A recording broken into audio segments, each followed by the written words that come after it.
வணக்கம். ஆகாஷவாணி.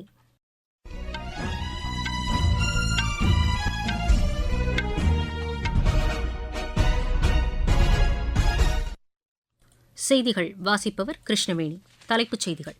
கொல்கத்தாவில் பெண் மருத்துவர் பாலியல் வன்கொடுமைக்கு உட்படுத்தப்பட்டு படுகொலை செய்யப்பட்ட வழக்கினை உச்சநீதிமன்றம் தாமாக முன்வந்து விசாரணைக்கு எடுத்துக் கொண்டுள்ளது. தமிழக முன்னாள் முதலமைச்சர் கருணாநிதியின் நூற்றாண்டு நினைவு நாணயத்தை பாதுகாப்புத்துறை அமைச்சர் திரு ராஜ்நாத் சிங் இன்னும் சற்று நேரத்தில் சென்னையில் வெளியிடுகிறார். விவசாயிகளுக்கான வருவாய் ஆதரவு திட்டம் அவர்களின் வாழ்வாதாரத்தை மேம்படுத்தியுள்ளதாக மத்திய வேளாண் அமைச்சர் திரு சிவராஜ் சிங் சௌஹான் தெரிவித்துள்ளார். குவைத்துடனான நல்லுறவு வலுவடைந்து வருவதாக வெளியுறவு அமைச்சர் திரு ஜெய்சங்கர் கூறியுள்ளார். வின்ஸ்டன் சலேம் ஓபன் டென்னிஸ் போட்டியில் இந்தியாவின் தக்ஷினேஸ்வர் சுரேஷ் இரண்டாவது தகுதிச் சுற்றுக்கு முன்னேறியுள்ளார். இனி விரிவான செய்திகள். மேற்குவங்க மாநிலம் கொல்கத்தாவில் பெண் மருத்துவர் பாலியல் வன்கொடுமைக்கு உட்படுத்தப்பட்டு படுகொலை செய்யப்பட்ட வழக்கினை உச்சநீதிமன்றம் தாமாகவே முன்வந்து விசாரணைக்கு எடுத்துக் கொண்டுள்ளது. தலைமை நீதிபதி திரு சந்திரசூட் தலைமையிலான 3 பேர் கொண்ட அமர்வு இது தொடர்பாக நாளை மறுநாள் விசாரணை நடத்தவுள்ளதாக எமது செய்தியாளர் தெரிவிக்கிறார்.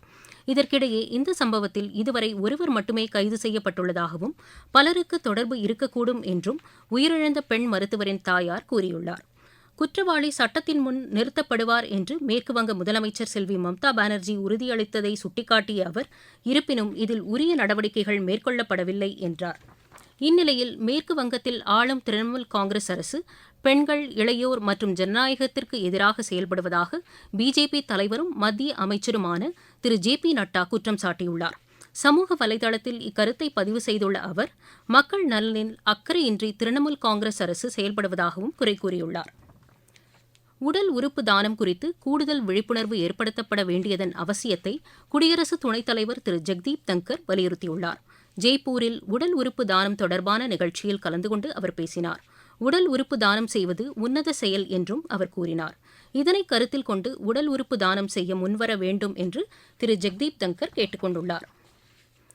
தமிழக முன்னாள் முதலமைச்சர் கருணாநிதியின் நூற்றாண்டு நினைவு நாணயத்தை பாதுகாப்புத்துறை அமைச்சர் திரு ராஜ்நாத் சிங் இன்னும் சற்று நேரத்தில் வெளியிடுகிறார். சென்னையில் தற்போது நடைபெற்று வரும் இதற்கான விழாவில் முதலமைச்சர் திரு மு க ஸ்டாலின், மத்திய இணையமைச்சர் திரு எல் முருகன், பிஜேபி மாநில தலைவர் திரு அண்ணாமலை உள்ளிட்டோர் பங்கேற்றுள்ளனர். முன்னதாக திரு ராஜ்நாத் சிங் கருணாநிதியின் நினைவிடத்தில் மலர் வளையம் வைத்து மரியாதை செலுத்தினார். அங்குள்ள கருணாநிதியின் அருங்காட்சியகத்தையும் திரு ராஜ்நாத் சிங் பார்வையிட்டார். விவசாயிகளுக்கான வருவாய் ஆதரவு திட்டம் அவர்களின் வாழ்வாதாரத்தை மேம்படுத்தியுள்ளதாக மத்திய வேளாண் அமைச்சர் திரு சிவராஜ் சிங் சௌஹான் கூறியுள்ளார். சமூக வலைதளத்தில் இக்கருத்தை பதிவு செய்துள்ள அவர், இந்த திட்டத்தின் கீழ் வழங்கப்படும் நிதி உதவி விவசாயிகளின் வங்கிக் கணக்கில் நேரடியாக செலுத்தப்படுவதை சுட்டிக்காட்டினார். இதன் மூலம் எவ்வித இடைத்தரகர்கள் குறுக்கீடும் இன்றி இந்த திட்டத்தின் பலன்களை விவசாயிகள் பெற்று வருவதாகவும் திரு சிவராஜ் சிங் சௌஹான் கூறினார். குவைத்துடனான நல்லுறவு தொடர்ந்து வலுவடைந்து வருவதாக வெளியுறவு அமைச்சர் திரு ஜெய்சங்கர் கூறியுள்ளார். அரசுமுறை பயணமாக குவைத் சென்றுள்ள அவர் அந்நாட்டு இளவரசர் திரு ஷேக் சபா அல் கலீத் அல் சபாவை சந்தித்து பேச்சு நடத்திய பின்னர் வெளியிட்டுள்ள சமூக வலைதள பதிவில் இதனை தெரிவித்துள்ளார். இரு நாடுகளுக்கு இடையேயான உறவை அடுத்த கட்டத்திற்கு எடுத்துச் செல்வது குறித்து இந்த சந்திப்பின் போது விரிவாக விவாதிக்கப்பட்டுள்ளதாகவும் திரு ஜெய்சங்கர் அதில் குறிப்பிட்டுள்ளார். நேபாளத்தின் வெளியுறவு அமைச்சர் டாக்டர் அர்சு ரானா தேவுபா 5 நாள் அரசுமுறை பயணமாக புதுதில்லி வந்துள்ளார். வெளியுறவு அமைச்சர் திரு ஜெய்சங்கரை அவர் நாளை சந்தித்து பேசவுள்ளார். இரு நாடுகளுக்கு இடையேயான ஒத்துழைப்பை மேம்படுத்துவது குறித்து இருவரும் விவாதிக்க உள்ளதாக எமது செய்தியாளர் தெரிவிக்கிறார். குரங்கு அம்மை பாதிப்பை தடுப்பது தொடர்பான உயர்நிலை ஆய்வுக் கூட்டம் பிரதமரின் முதன்மை ஆலோசகர் டாக்டர் பி.கே. மிஸ்ரா தலைமையில் இன்று புதுதில்லியில் நடைபெற்றது. சுகாதாரம், உள்துறை, பேரிடர் மேலாண்மை உள்ளிட்ட துறைகளின் செயலர்களும் மூத்த அதிகாரிகளும் இக்கூட்டத்தில் பங்கேற்றனர். உத்தரப்பிரதேசத்தில் நேரிட்ட சாலை விபத்தில் 10 பேர் உயிரிழந்தனர், 37 பேர் காயமடைந்தனர். புலந்த்ஷஹர் மாவட்டத்திற்கு உட்பட்ட சலேம்பூர் பகுதியில் பேருந்தும் வேனும் மோதிக்கொண்டதில் இந்த விபத்து நேரிட்டதாக அம்மாநில காவல்துறையினர் தெரிவித்தனர். காயமடைந்தவர்கள் மீரட் மருத்துவமனையில் சிகிச்சைக்காக சேர்க்கப்பட்டுள்ளதாக எமது செய்தியாளர் தெரிவிக்கிறார்.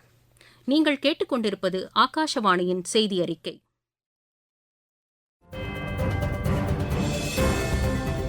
புதிய குற்றவியல் சட்டங்களின் சிறப்பு அம்சங்கள். ஒரு குற்ற வழக்கின் விசாரணை முடிவடைந்த 45 நாட்களுக்குள் தீர்ப்பு வழங்கப்பட வேண்டும். பாதிக்கப்பட்டவர்கள் காவல் நிலையத்திற்கு செல்லாமலேயே வழக்கை பதிவு செய்யும் வசதி. மின்னணு முதல் தகவல் அறிக்கை வழங்குதல்.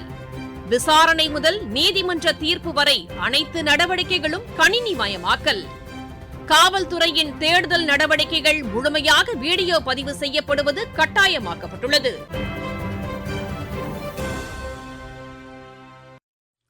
மலேசிய பிரதமர் திரு டேட்டோ செரி அன்வர் இப்ராஹிம் 3 நாள் அரசுமுறை பயணமாக நாளை புதுதில்லி வருகிறார்.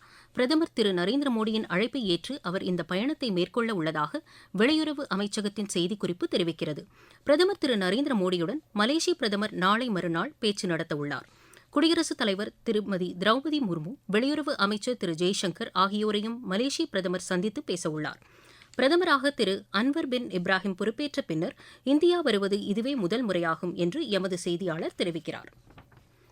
மத்திய அமைச்சர் திரு ஜுவல் ஓரமின் மனைவி ஜிங்கியா டெங்கு பாதிப்பு காரணமாக இன்று புவனேஸ்வரில் காலமானார். டெங்கு காய்ச்சல் பாதிப்பு காரணமாக தனியார் மருத்துவமனையில் அனுமதிக்கப்பட்டிருந்த அவர் சிகிச்சை பலனின்றி உயிரிழந்தார். திரு ஜுவல் ஓரமும் டெங்கு காய்ச்சலால் பாதிக்கப்பட்டிருப்பதாகவும் அவர் சிகிச்சைக்காக தில்லி எய்ம்ஸ் மருத்துவமனைக்கு அழைத்துச் செல்லப்பட உள்ளதாகவும் எமது செய்தியாளர் தெரிவிக்கிறார். விண்வெளித்துறையில் இளைய தலைமுறையினரும் புத்தொழில் நிறுவனங்களும் அதிக ஆர்வம் செலுத்தி வருவதாக இஸ்ரோவின் முன்னாள் இயக்குநர் திரு மயில்சாமி அண்ணாதுரை கூறியுள்ளார்.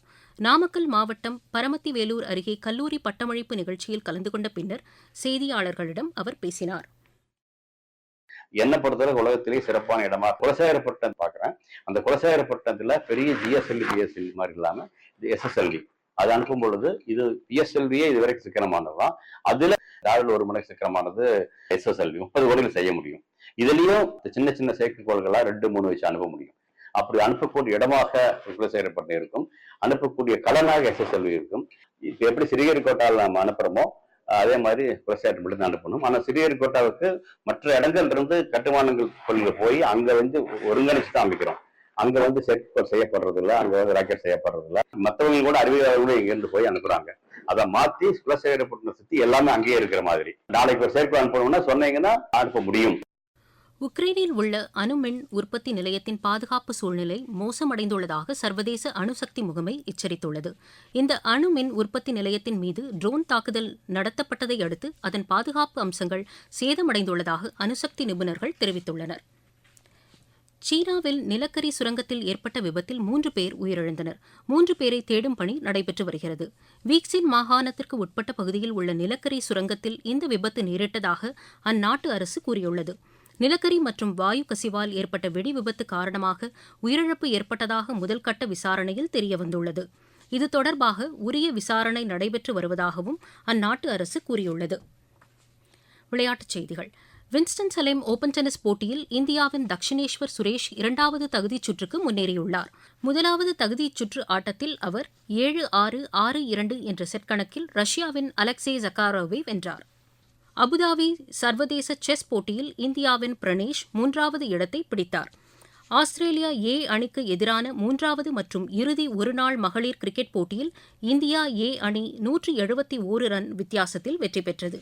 மேக்கேயில் நடைபெற்ற இப்போட்டியில் டாஸ் வென்ற ஆஸ்திரேலியா முதலில் பந்து வீச தீர்மானித்தது. இதனை அடுத்து பேட் செய்த இந்தியா நிர்ணயிக்கப்பட்ட 50 ஓவரில் 9 விக்கெட் இழப்பிற்கு 243 ரன் எடுத்தது. 244 ரன் எடுத்தால் வெற்றி என்ற இலக்கோடு பின்னர் பேட் செய்த ஆஸ்திரேலியா தொடக்கம் முதலே விக்கெட்டுகளை இழக்கத் தொடங்கி 22.1 ஓவரில் 72 ரன் மட்டுமே எடுத்து ஆட்டமிழந்தது. அதிகபட்சமாக மேடி டார்கே 22 ரன் எடுத்தார். எஞ்சியவர்கள் சொற்ப ரன்னுக்கு விக்கெட்டுகளை பறிகொடுத்தனர். பிரியா மிஸ்ரா அபாரமாக பந்து வீசி 5 விக்கெட்டுகளை வீழ்த்தினார். 3 போட்டிகள் கொண்ட இந்த தொடரை ஆஸ்திரேலியா ஏ அணி 2-1 என்ற ஆட்டக்கணக்கில் வென்றுள்ளது. மீண்டும் தலைப்புச் செய்திகள். கொல்கத்தாவில் பெண் மருத்துவர் பாலியல் வன்கொடுமைக்கு உட்படுத்தப்பட்டு படுகொலை செய்யப்பட்ட வழக்கினை உச்சநீதிமன்றம் தாமாக முன்வந்து விசாரணைக்கு எடுத்துக் கொண்டுள்ளது. தமிழக முன்னாள் முதலமைச்சர் கருணாநிதியின் 100ஆண்டு நினைவு நாணயத்தை பாதுகாப்புத்துறை அமைச்சர் திரு ராஜ்நாத் சிங் சற்று முன் சென்னையில் வெளியிட்டார். விவசாயிகளுக்கான வருவாய் ஆதரவு திட்டம் அவர்களின் வாழ்வாதாரத்தை மேம்படுத்தியுள்ளதாக மத்திய வேளாண் அமைச்சர் திரு சிவராஜ் சிங் சௌஹான் தெரிவித்துள்ளார். குவைத்துடனான நல்லுறவு வலுவடைந்து வருவதாக வெளியுறவு அமைச்சர் திரு ஜெய்சங்கர் கூறியுள்ளார். வின்ஸ்டன் சலேம் ஓபன் டென்னிஸ் போட்டியில் இந்தியாவின் தக்ஷினேஸ்வர் சுரேஷ் 2வது தகுதிச் சுற்றுக்கு முன்னேறியுள்ளார். இத்துடன் செய்தி அறிக்கை நிறைவு பெற்றது.